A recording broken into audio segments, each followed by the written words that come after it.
Well, hello, everyone. Welcome to Creemee Cast Tuesday at 2. I'm not sure what we call this, Paul. I like it. It's not Friday. Yeah, sure. Let's call it Tuesday at 2. That was Colette's idea. No, it wasn't.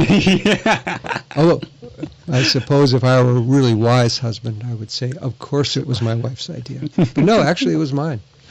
I love alliteration. So, we have a interesting interview lined up with an advisor to the Trump campaign. He's been an advisor for all three Trump campaigns. His name is Mark Serrano, and in his day job, you might say, owns a consulting business in Leesburg, Virginia, called Proactive Communications. And someone I have worked with some in the past, knows Vermont, and has done a lot of good media work on national media, speaking for candidate and also at the time President Trump. So really looking forward to this. Now, Mark Serrano, I think you're going to like him, folks. We've got a bunch of questions for him. He's going to be calling in about 5 minutes now? Probably? Yeah, probably about 5 minutes. He's okay. 2:10 is when he said he'd call in. Yep. 2:10, yeah. And actually, why don't you take a minute here to talk about Thursday's interview? Sure. Yeah, so, I don't know if anyone out there had tuned in on Thursday to talk with General Flynn. I've been doing some research, and I'm hoping that you might be able to help me.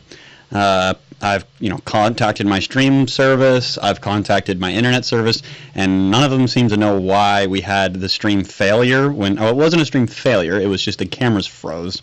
As soon as General Flynn shared our show, it was just completely cut out, and I've never experienced that.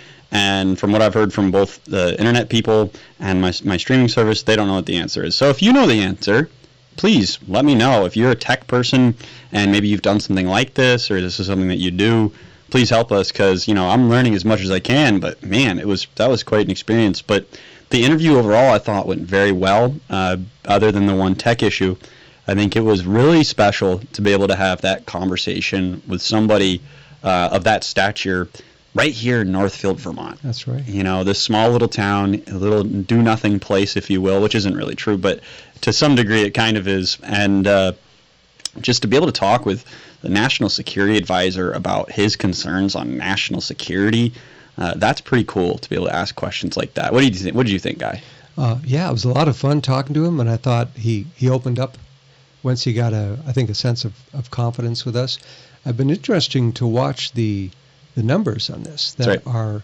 our subscriptions to our YouTube page are just a few ticks away from 500. That's a big deal. As a result, we got a definite bump off of this. And if you haven't subscribed yet to our YouTube page, costs you nothing, and we will love you for it. Yeah, we will. Please subscribe. Just hit that subscribe. Well, and I think we should throw this out there too, Guy, and you and I should be talking a little bit more about this as we go here. Okay. But we need more engagement from our viewers, our readers. We're going to be putting out some info and advertisements soon with some numbers explaining exactly what you can get out of us with the Creemee Cast. And, that's one way you can help if you're interested in advertising. But if you're somebody who's reading the Daily Chronicle for free, please consider the $9 a month subscription. It goes such a long way, and I know there's so many people out there, and I was having a conversation with somebody today who is a follower of ours, who said, I'm not a paid subscriber, I probably should be, but you guys don't ask enough. And I know, Guy, I know. I feel like I'm down on my hands and knees. Begging people. But I guess not enough, huh? Well, yeah, no, not enough. And I think that the percentage of our subscribers compared to paid subscribers to non-paid, it's a big difference. So hey, maybe just give it a shot. And so I want to give you guys an update. I just got a notification that Mark Serrano, he shared our post. And so far the cameras have not crashed. Woo-hoo! So, here's our caller. All right. Here he is. Hello. Good afternoon. Good afternoon, Mark.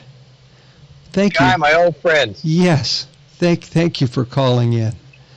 Great to hear you. It is great to hear you too, Mark. For those of you who don't know, and Mark, I'll let you fill in any details that you want here, but when I was working with the Vermont Energy Partnership, when we were trying to keep Vermont Yankee on board, permitted, and operating, because it was, after all, the largest carbon-free power source in the state of Vermont, and in a state when, the legislature's hair was on fire about carbon change, about climate change, and reducing carbon. They had this huge source of carbon-free power, and they were desperate to close it down. And I was working with Vermont Energy Partnership on that, and Mark and I interacted some on that. Mark, what do you remember from your times coming up to being involved in that? You know, guys, great to be with you and Paul. It's I had certainly visited Vermont before that, but thanks to you and your work in energy, I was able to travel to Vermont over the course of several years. So I really got much better understanding of the state and the people. And it's so funny, you can create these perceptions of a state or a region, but when you experience it yourself, it's so much better because there's so much texture and complexity to Vermonters, and the beautiful resources you have there. That was a gallant effort that we put on to save your greatest source of energy in the state. And it was a good debate for a long time, and I think we were able to reveal the tremendous benefits that power plant provided. But it gave me just a great opportunity to learn so much more about the state and how great Vermonters are. And it's true. We're really not the state of Bernie, Ben & Jerry's, and Birkenstocks that so many think we are. Well, I'm wearing Birkenstocks. Oh, sorry. Fortunately, we don't have video for this one, Paul. Okay. But Paul, are you wearing socks with your Birkenstocks? That's the key. Not today. Not today. Okay. It's not cold yet. It's still so warm here. So Mark, sorry, guys. That's okay. Yeah. So Mark, you, if I understand right, you have been working with the Trump campaign. What I remember is in 2015, when he had just come down the escalator, and the first person I spoke to who was saying, "I am for Donald Trump. He will be a great president," was this guy, Mark Serrano, at the time, and I guess you still are, in Virginia. And what was it about Donald Trump that appealed to you so much, Mark? Yeah, well, that's a great question, Guy. And I at the time, I was traveling to New York every week. I had business there. I was also had the opportunity to do weekly appearances on Fox Business and some on Fox News on occasion. And I started my career in presidential campaigns many years earlier. So I've always been involved in politics, policy at the federal level, and the Republican Party. And honestly, at that point, I recognized that Washington was so broken. Democrats, Republicans, everybody. It was just so broken. I felt that everyone in Washington was pro-war, pro-prolific spending, deficit spending beyond anyone's wildest imagination, and that they were all really in on it. It was broken. And I felt like that they had neglected and taken for granted the common man. And so I was really looking to, and if I may, real quickly, I also recognized that for years, I did a little bit of an analysis. Since the early 70s, the Republicans had generally nominated for president, an old establishment type. Somebody, in many cases, was the runner-up the time before. Reagan in 80, Bush in 88, McCain in 08, Romney in 2012, Dole in 96. All those candidates were runners-up the prior nominating contest. And yet, through that same period, I realized Democrats always had the new face, the up-and-comer, the challenger, the new blood. And yet, heading into 2016, I recognized, oh my goodness, we're going to reverse roles. The Democrats are going to nominate the prior runner-up, Hillary Clinton from 08, and Republicans were finally going to nominate somebody new, somebody fresh, an outsider. So that's why I signed up in May of 2015 with Trump, and I really wanted a disruptor. I wanted somebody who would just break the mold of Washington. And you would know about D.C. because your firm works basically right outside of Washington, D.C., and you've got your finger on the pulse of that city. Well, I appreciate you saying that. I mean, it was time for a big change, and I determined that Trump was the guy. He was going to do a few things. He was going to command the media, like most Republicans can't. Right. He was going to speak to the Rust Belt, like Republicans typically can't. And he's one of the great communicators because he communicates at such an understandable level. Yes. Yeah. Who else would have Kid Rock in the convention? Wow. Hulk Hogan. Yeah, and Hulk Hogan. Were you at the convention, Mark? I was not. In the last minute, I had some pressing demands and decided not to. But I've been to many before, and I knew what to expect there, and they did a heck of a job this time. So I'm curious, what are you doing now with the Trump campaign? I know I've seen your name around. What's your role there now? Yeah. Well, so in 15, all the way through that election, I was working pro bono and helping them. Early 2017. Mark, sorry, we're cutting out a little bit. We can't hear you very well. It could be us, but just we'll change it around a bit. Apologies, guys. No worries. Coming through now? Yes, you are. You're there. Okay. Thank you. Should be fine now. So in the first election, I was helping with some of the early operations and communications work on a pro bono basis. And then early 17, my firm managed communications for the re-election campaign and ran programs all the way through that election. I do not have a formal role with the campaign in this election so far, anyway. But I'm certainly involved in a lot of informal ways. Good deal. So, how has your thinking about President Trump developed since 2015, 2016, and 2020 as the candidate he is now? So interesting, Guy, because Donald Trump has really flipped the script on everybody. I mean, because of his style, his brash style, his unconventional techniques, his businessman approach to government and policy, he's redefined the Republican Party. And with a little bit of help from the Democrat Party, which really has shifted so far progressively left, which I think is really driven largely by their largest donors, billionaire progressives. And what's happened is the Democrats were always the party of the working man. Always, for decades. They were the party of women.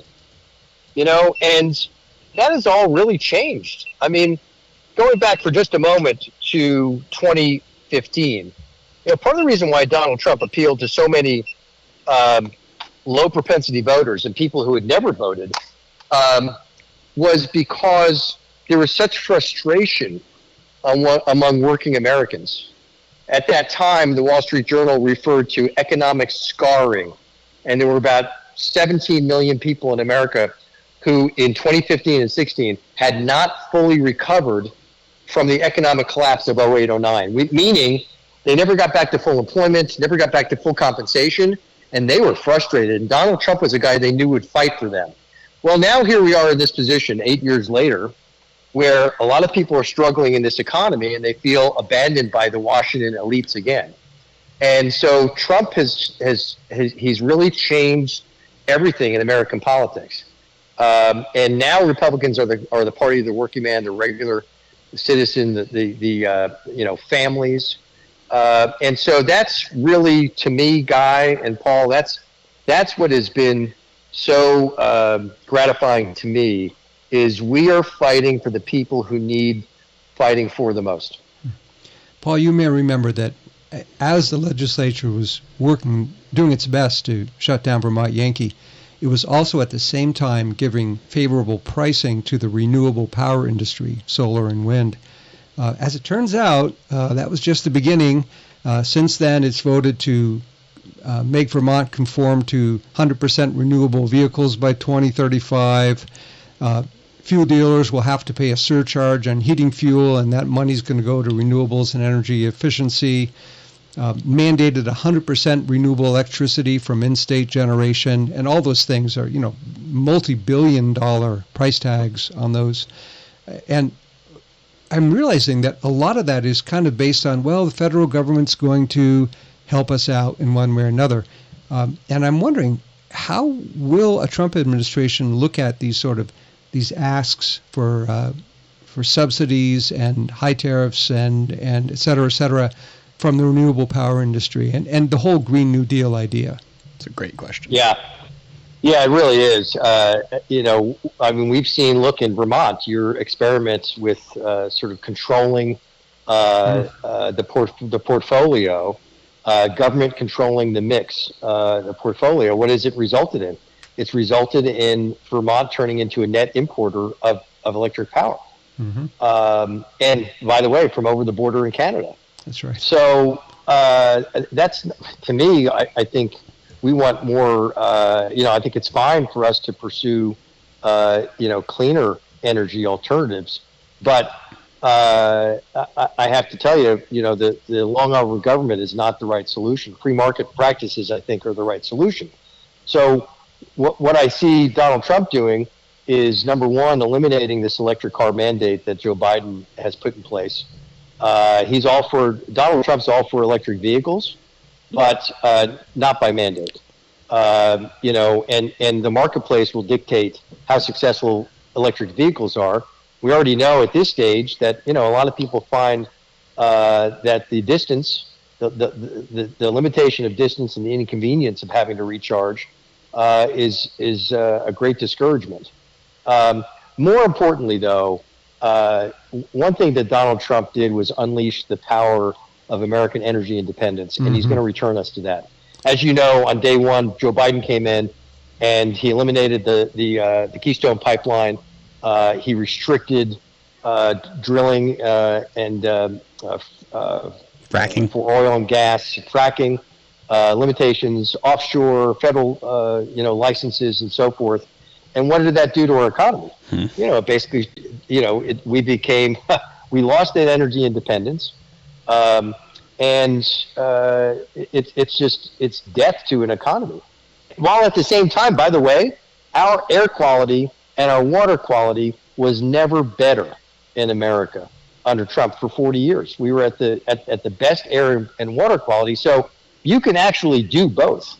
You can do both things. You can become energy independent and dominant, while at the same time have clean air and water. Mark, another big problem Vermont's facing, besides high energy, and it's going to be increasingly high energy now with the new law. The house I'm living in now, it costs more than 3 times that, and that, frankly, was a pretty good deal. So housing in Vermont, I think we are number one in the nation on the increased rate of cost in the nation. And I'm wondering, what does the Trump administration, the incoming one, you hope, and frankly, yes, I admit, I hope. What will be the benefit there for the whole housing shortage, the national housing shortage? Yeah, well, look, I think what's driving a lot of that are the interest rates. Obviously, inflationary pressures, interest rates, sky high in this past 4 years. And so, look, I think the best thing that Donald Trump can do is get this economy under control, create the conditions by which those interest rates can come back down to reasonable and manageable levels. The cost of money, the flow of money will be enhanced instead of just being printed by government. And I think the inflationary pressures will come down so that people can afford housing again. I mean, what a tragedy that Vermont's got that distinction of being the most expensive place in America. And who's that hurting? That's hurting hardworking men and women who are having a hard time, having to choose between, food and fuel, and a roof over their heads. So honestly, I think that is the best solution that Donald Trump's going to bring is twofold. One, getting the economy under control, unleashing our energy renaissance, creating the environment by which those rates can come down, and inflationary pressures can come down. And number two, securing our border. Because, look, you've got an influx of millions and millions of people. That's a factor in the housing crisis as well. Yes, it is. Because you've got our big cities who are taking affordable housing and giving it to illegal aliens who Joe Biden welcomed across our border. And God bless those people. We want better for them too, but it's got to be done legally. And so I think the second thing Donald Trump will do is secure our border and conduct a massive deportation operation that puts people back to their country to get in line to come into our country legally and appropriately. And I think that will probably relieve some of this pressure as well. I know in the urban centers, the massive influx and crisis with illegal immigration has absolutely added to the housing crisis in those areas. And the outflow to places like Vermont. We've absolutely seen a large influx of people from the big cities into Vermont. I realized I was just kvetching about having to pay 3 times as much for my house, but my co-host here is an hardworking entrepreneurial young man. Well, I'll let you, Paul, have your take on the possibility and the thoughts about being able to buy a home. Well, I'll own a home someday. I'm sure of that. I'm sure that the work that we're doing here in Vermont will help rejuvenate and maybe bring some enthusiasm to the American values, core values that we all live by. Life, liberty, pursuit of happiness, property rights, for that matter. So I'm sure that at some point I will own property and my own land and homes and all the things that we all dream of. However, there's a growing sentiment among people my age that they never will be able to. And even people that are fairly well off, their parents are regular middle class type people, and they're concerned they may not be able to own their own home here in Vermont. And I got to tell you, as somebody who wants to have a family and really continue to set up and build a legacy here, it's discouraging. But I'm not going to stop fighting the good fight, as they say, right, Guy? All right. I just want to ask one quick question, Mark. I saw Donald Trump when he was giving his speech in Butler. And actually the one where he was pointing at the graph of illegal immigration. So that's, of course, when they shot at him. However, the graph itself, I'd never seen it, and somebody sent it to me the other day, and I just cannot believe the numbers on that graph of illegal immigration. When he left office, how low numbers were. And even before him, when Obama was president, the numbers were still much lower. And then at the lowest point when Trump was president to when Biden became president, just an absolute explosion of illegal immigration, way beyond anything I ever knew. Can you talk a little bit about that? Do you know why that happened? Yeah. So first of all, let me just comment real quick on a couple of things, Paul. Sure. You're gonna get your chance too. This economy is going to improve, and your hard work and determination is going to pay off. you're going to be able to buy your own place. I Thank have you. great confidence. Thank you very much. I appreciate that. You're welcome. And secondly, let's not overlook the fact that at rallies, Donald Trump has regularly had slides up on the screen during his remarks to provide a visual tool for his remarks. He hadn't used slides in months and months and months. It was on Saturday, July 13th, for the first time in many, many months, that he told his team he wanted to put a slide up. Well, that slide saved his life. Yeah. It was only because he cocked his head to look up at that slide. That's right. In that split second, that bullet didn't go through his brain. Now, interestingly, you're right about the numbers. And the visual of that chart. It's just astounding. I mean, it's remarkable. And it's kind of like Joe Biden's cognitive decline, where the media and the elites in Washington were telling us, don't believe your lying eyes. He's fine. He's fit as a fiddle. He's, sharp as a tack. It's the same thing with the border, where Alejandro Mayorkas has testified dozens and dozens of times before Congress. And in the first couple of years, he was adamant, we don't have a crisis on the border. Kamala Harris, same thing. There's no crisis on the border. And they would blame things like the economy down in El Salvador and south of our border. It's their economy, and they're looking for jobs. And we need this. We need the labor. We need the labor here in the United States. All of it was bull. The truth is that they controlled the House and Senate. The Democrats controlled the House and Senate and the White House for the first 2 years of Biden's administration, and they made a calculated choice to bring in an electoral shift with millions and millions of new voters, and they shipped them around the country to their favorite swing states and counties, and it was by design. So anyone who still believes that wasn't by design has got to take a look at the chart you're talking about, Paul. Yeah, I wish I had it in front of me. This is not by happenstance. This is not because of the economy south of our border. This was by design to create new voters in America. Yes. And of course, just like they did with Biden's cognitive decline, they were telling the American people, and the media was complicit in this, don't believe your lying eyes. It's not a crisis. It's under control. We just need more money for the border. Or we need, in late 2023, we need the Republicans to get out of our way. We need new legislation. Well, let me tell you something. Donald Trump didn't need new legislation. And Joe Biden should never have canceled all of his amazing policies like Remain in Mexico, like getting the Mexican government to put 28,000 troops on their southern border to block the way, like ending catch and release. I mean, these were remarkably effective policies, and Joe Biden willfully ended them all. One of the things that we're seeing up here, Mark, is municipalities are starting to pass local ordinances saying that non-citizen voters of any kind may vote in local elections. And they found some sort of loophole maybe in the state constitution that maybe sort of kind of says they can. And the Republican National Committee is actually has filed suit and is fighting that.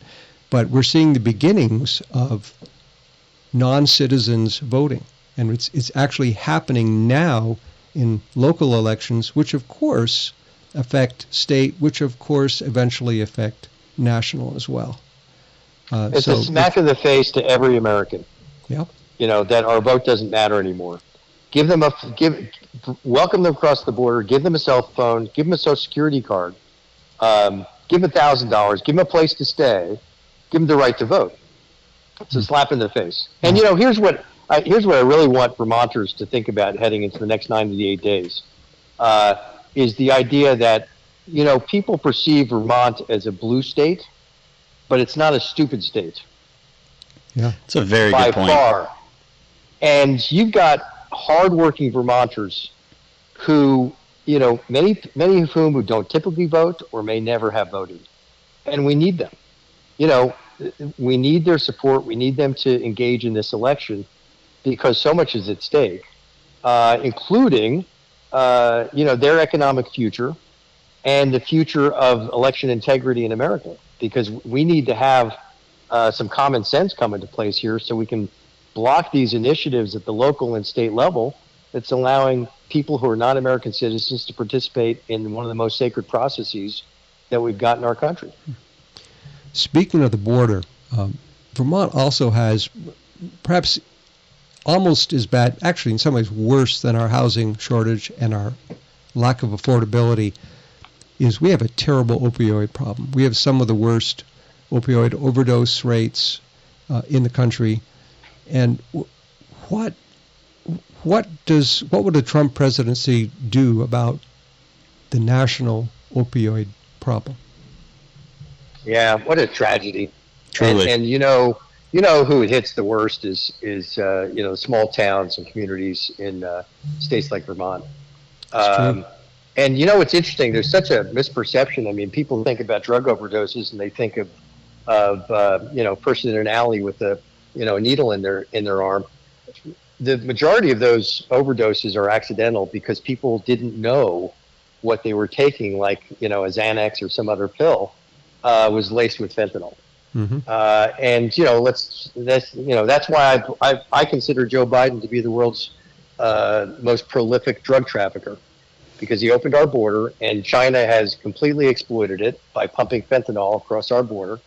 And that's led to hundreds of thousands of deaths of young people. It's now the leading cause of death among young people. Mm. It's devastating a generation of Americans. And we were making such great progress on the drug crisis in America in 17, 18, and 19 into 20. I think you're going to see Donald Trump transform this issue. We're going to secure the border. He's going to hold China accountable for pumping these deadly drugs across our border and through our society.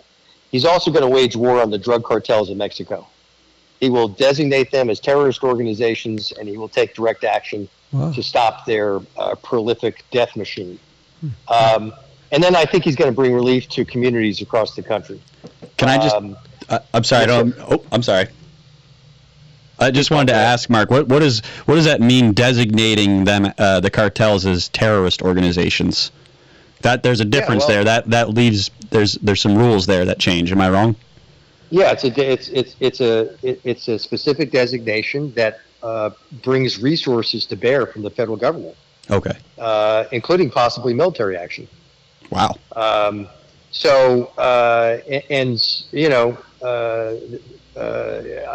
think it will empower Donald Trump to be able to take the battle directly to them. Obviously, I think President Trump will have a great relationship with the leadership of Mexico and other countries south of our border. I think he'll restore those relationships and those ties that he had and used so effectively. Look, one of the great things that Donald Trump brings as president is economic power and leveraging that as a foreign policy tool.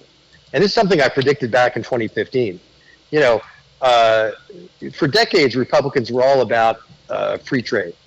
Well, guess what? Free trade meant a better deal for the other parties in the trade agreements than the United States worker. And as a result, we shipped jobs overseas. And this is coming from a guy, by the way, in 1993, who worked to support the passage of NAFTA. And I can say to you today, 30 years later, I was wrong. That NAFTA was an abomination. Wow. That Ross Perot was right. And it was an abomination because the elites in Washington used it to ship jobs overseas, to lower the wage, to lower the cost of goods imported to the United States. And it's been devastating to our trade deficit, to our manufacturing sector. And so Donald Trump will use economic leverage against China like we've never seen in our history. He's used it in foreign policy. Heck, it's what kept us out of wars with Iran. He impoverished Iran because of his oil embargo against them, sanctions against them, and he told other countries and multinational corporations, if you do business with China, with Iran, you're not doing business with the United States.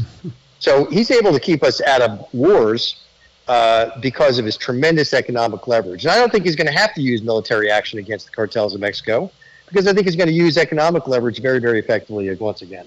Money talks. Yeah, he keeps saying that in his speeches, that people say, "Oh no, we can't do that," and then he'll drop some sort of economic bomb on them, and they'll say, "Well, yeah, I guess we can do that." Yeah, just watch me. Watch me. And the way he used sanctions and tariffs, he had Russia in check, he had North Korea in check, he had Iran in check, and he was getting China in check as well. And he'll do it again. So one of the very disturbing facts I read recently is that interest payments on the federal debt now consume 70% of personal income tax receipts. 70%. What is Donald Trump's plan to reduce the federal deficit? Yeah, well, that's a great question because it's now a crisis. And for that to take up so much of our GDP, somewhere in the neighborhood of 19% of our GDP, is outrageous. And everybody in Washington is to blame. For one thing, we're going to get out of these endless wars. We're also going to hold our allies overseas accountable. They got to pay their fair share. Part of the reason for that deficit, even before 9/11, was because we're the world's cop. And NATO was really not a treaty alliance as so much as a protectorate agreement. In other words, we're paying for everybody else's protection. And it's about time that Germany and South Korea and our NATO allies, they've got to pay. It's incredible to see the reach of the American military around the world and what that has done to our national debt over the last, since the end of World War II. I think it's fine. Those alliances are important. We need to invest in those alliances, but Trump is going to come in and make them pay their fair share and reduce our overhead. He's going to get this economy back on track, and he's going to repatriate dollars overseas and jobs overseas and bring them back here to the United States. And I believe we can get back to a surplus economy like we had in the late 90s once again. And we get back to a surplus economy, we can start to whittle down that national debt and stop making us beholden to China and other countries. Well, it's just funny to your point about us paying for the protection services of other nations. I have a lot of friends all over the globe, and most specifically, I have a friend in Spain, and I put something on my Instagram about Donald Trump and my support of Donald Trump for 2024. And I got all this message, calling me all sorts of names from this girl in Spain.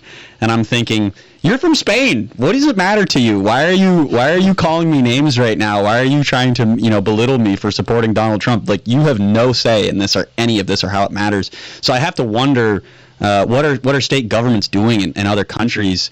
And what are they saying to their people to make them think a certain way about the president? And ultimately what it comes down to, I guess, is their own national security. Am I wrong? Well, yeah. So that friend of yours in Spain is becoming a more lonely voice because you take a look at what these European countries have done, such as France and the UK with immigration, and they have changed the character of their country and their heritage because they are letting legions of immigrants come into their country who have no intent on assimilating into their culture whatsoever. And so it's changed the character of their country. So I think what you're seeing is there's a populist revolt taking place. We saw it in the recent European Union elections and French parliamentary elections, where the populists are gaining ground. We've seen it in Italy already, and Hungary, and Poland, where these countries are taking a look at their neighbors and saying, "Oh my goodness, what? This is lunacy." And by the way, they've opened the back door for terrorists and Islamic revolutionaries and Chinese terrorists to come into their back doors, just like in the United States. Yeah. I mean, you've got able-bodied young men who were Islamic terrorists being shipped from Iran and other terrorist nations through Venezuela and being bussed up to the United States border. And so I think what we're going to see in Europe and a lot of other places is a revolt against this globalist a Marxist agenda that wants to eliminate all borders and have one world governance. This is the time. 98 days from now is the time for us to reject that ideology, because we've seen its effects and its results on working men and women and families. I know the White House recently, actually in January 23, put out a statement saying, basically encouraging and endorsing asylum seekers and all sorts of immigrants, and here's all that we're going to do for them. So that they're very, very open about all that. And I wonder, sort of pivoting to the campaign right now, we have Kamala Harris to deal with now. The Trump campaign has Kamala Harris to deal with.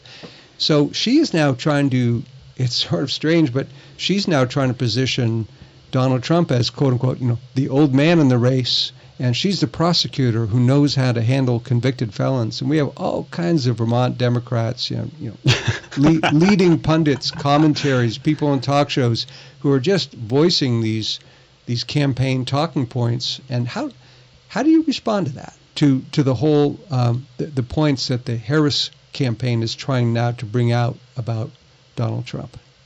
Well, think of the irony and the ridiculousness that's involved in this, where last year there was an effort to push Kamala Harris off the ticket because they thought she was a drag on Joe Biden's chances to gain re-election. Then they realized Joe Biden was the drag, and they had to kick him out. So the elites of the Democrat Party maneuvered to push him out against the wishes of 14 million voters who participated in their primaries, who were told back then, by the way, that Joe Biden was sharp as a tack and fit as a fiddle for another term in office.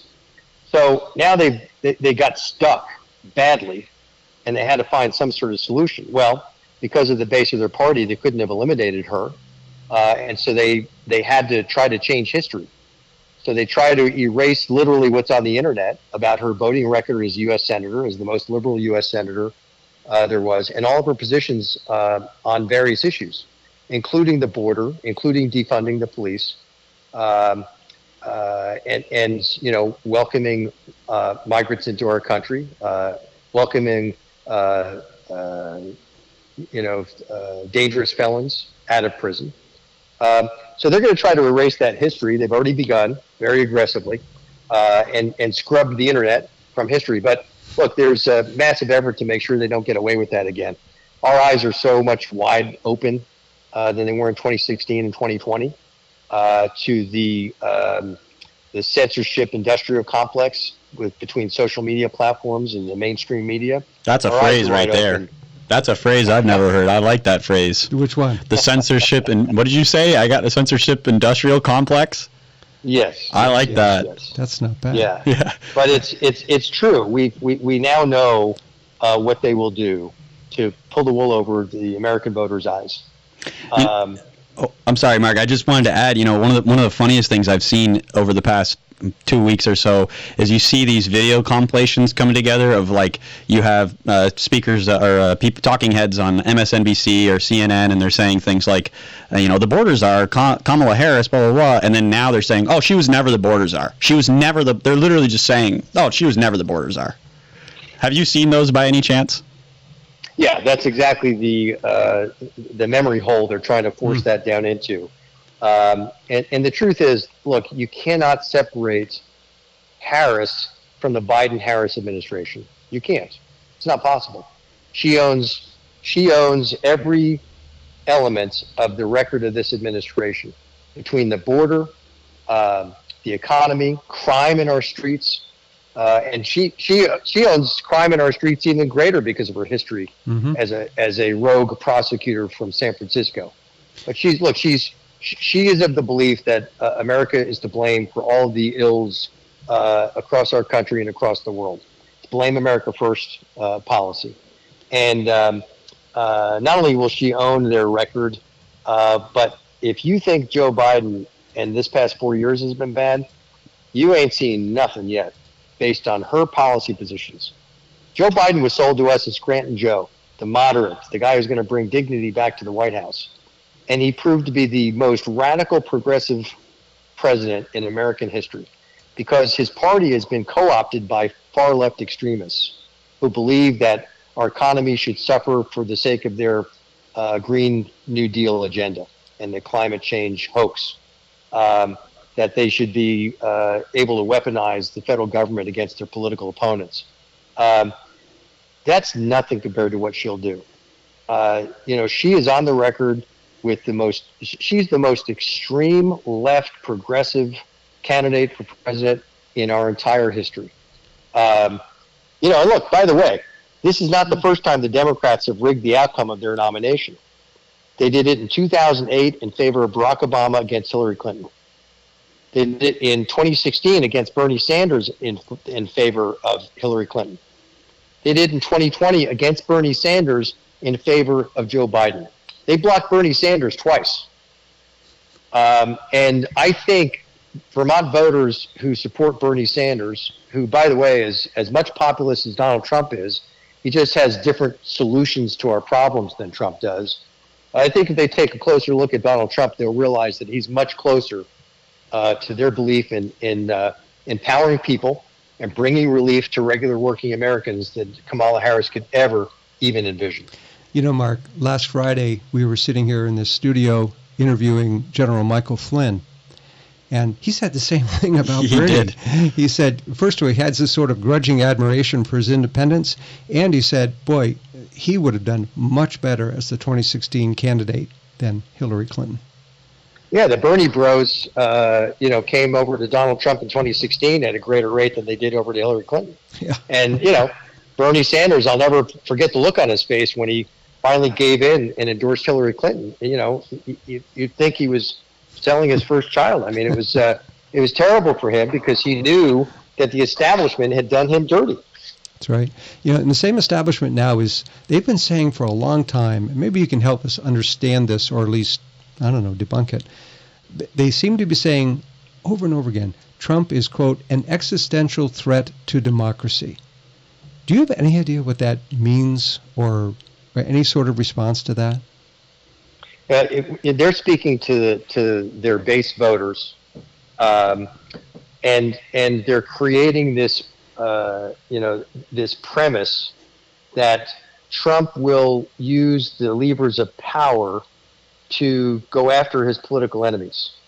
Well, if we take a look at the 4 years Donald Trump was in office, he never did that, not once, didn't even hint at it. And yet if you take a look at Joe Biden's 4 years in office, he has used the power of prosecutors at the local, state, and federal level to try to put Donald Trump in prison for the rest of his life, to impoverish him, to distract him, to interfere in our election. So, it's really quite comical because, the left tries to create these narratives, but they fulfill them at the same time. So it's just this, it's the scare effect.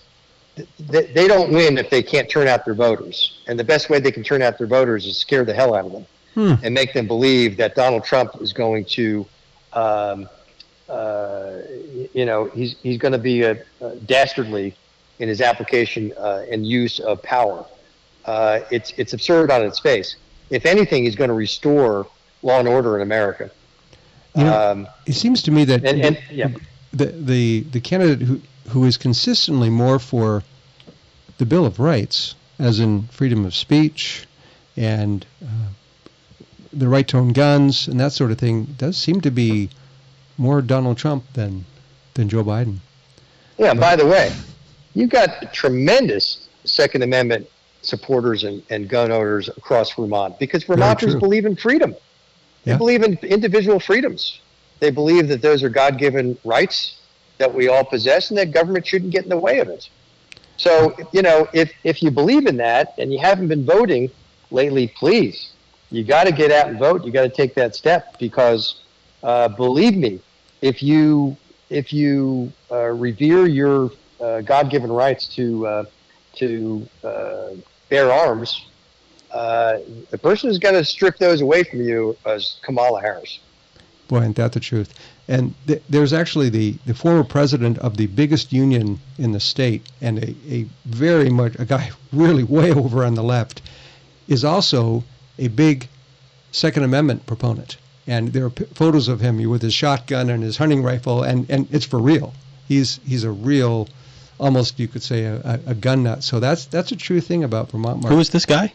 I forget his name right now, Okay. but he was the head of the biggest labor union in the state. So, one last question for you, Mark, before we go. You have, I'm sure, much more of an inside view of the campaign. You know more people who are active in it. In your opinion, how has the failed assassination attempt changed Donald Trump? I think having such a brush with death would change any person. I think it revealed Donald Trump's humanity to the people who thought he didn't have any. I think it revealed him as flesh and blood, family man, flaws and all. And I think, by and large, you're going to find him to recognize that our country needs uniting, and he's the guy to do it. He's still going to fight back. He's still going to fight for people. He's still going to call out this rogue, globalist, socialist, Marxist agenda that supports, as a pro-Hamas, anti-Israel faction, and wants to continue to keep the border open and place others ahead of America instead of putting America first. He'll continue to be a fighter, but I think we saw the human side of Donald Trump that so many people who are very close to him see all the time. His sense of humor, his, believe it or not, his sense of humility. But look, I think the immediate effect was it resulted in the selection of J.D. Vance as vice president. I think that if he was leaning that way, or I don't think, I understand he hadn't decided yet by Saturday the 13th. And then that secured his decision because he wants to protect MAGA. He wants to protect America first. He wants to make sure that if he's gone tomorrow, the legacy will endure. And so I think that dramatically impacted his decision. In a way that perhaps another Mike Pence wouldn't. But the J.D. Vance is sort of the ultimate choice to protect that, to protect the movement. He's young. He is thoroughly committed to the movement. There was no Mike Pence type that had a chance this time. I think they were all, certainly the last contenders were, such as Dr. Ben Carson were fully on board with the president's agenda. But, I think that was a mortality pick. I think he went with J.D. Vance because he recognized his own mortality and that we couldn't risk losing the movement, the populist movement for hardworking men and women across America who are in need of relief from the overreach of the federal government. Well, I'll tell you what, I was surprised by his pick, but now you made it make sense to me. I didn't understand it really. I was wondering why he didn't go with, there's a few other names that were being thrown around, and I was even maybe a little disappointed, but now as I've learned more about J.D. Vance and what he actually stands for and what you just described, it makes a lot of sense, actually. It was kind of hard to understand, but now I think I get it. Mark's if you look at it this way, that. J.D. Vance came from nothing and made something of himself, including a distinguished service in our military. That's right. Donald Trump came from something, but he made even more of it. And then he's dedicated himself to those who have nothing in America. And I think that combination could be unstoppable. And they both are, as some writer has said, traitors to their class, traitor to the elite class. That he for a while, J.D. Vance was a Yale grad, best-selling author. He could have absolutely stepped into sort of the Eastern elite and been very, very comfortable, but he stepped away from it, as did, of course, Donald Trump. Well, Mark Serrano, thank you so much for coming on with us. I hope in sometime between now and early November we'll ask you to come back again. And meanwhile, I just want you to know that another one of the VTEP team, Brad Furland, is doing well and is the morning radio host on WDEV on one of the shows, the 9 shows. It. Yeah, and he's doing a great job. Yeah. Please send them my best regards, and and I'll include Paul in this now. You guys make up my favorite, all-time favorite Vermonters, as you know, guys. And so, Thank you. You bet. And speaking of Paul's, Paul Steidler, who we also both, you and I worked with, occasionally his columns make it into the Vermont Daily Chronicle. So I love it. We get the team back together. All right. I love it. I love it. Well, guys, it's been great. Thanks for the time. You bet. Thank you, Mark. Thank you, Mark. My honor. Take care. You too. No, we're still going, Guy. We're still on. Oh, okay. Well, do you have any finishing thoughts before we? Yeah. First of all, Mark was so good to talk with him because he was a huge part of how I learned to be a caring professional. Because the jobs I'd had before then were always sort of limited in that way. But when I started working with the Vermont Energy Partnership, I developed a national view, some national contacts, and some skills in working with people. And a lot of that came right from Mark Serrano. And really, I was sort of set back when in early 2015, here's this guy I really admire, and he's so sharp and so keyed in, saying, Donald Trump, he's the man, he's the guy. And I'm going, well, I don't know. How about Jeb Bush? So Mark is a leader in a lot of ways. So I think we're good. I got nothing left to say. I just want to say, anyone out there watching, if you're watching on YouTube, please be sure to subscribe. Hit that like button, as we always ask.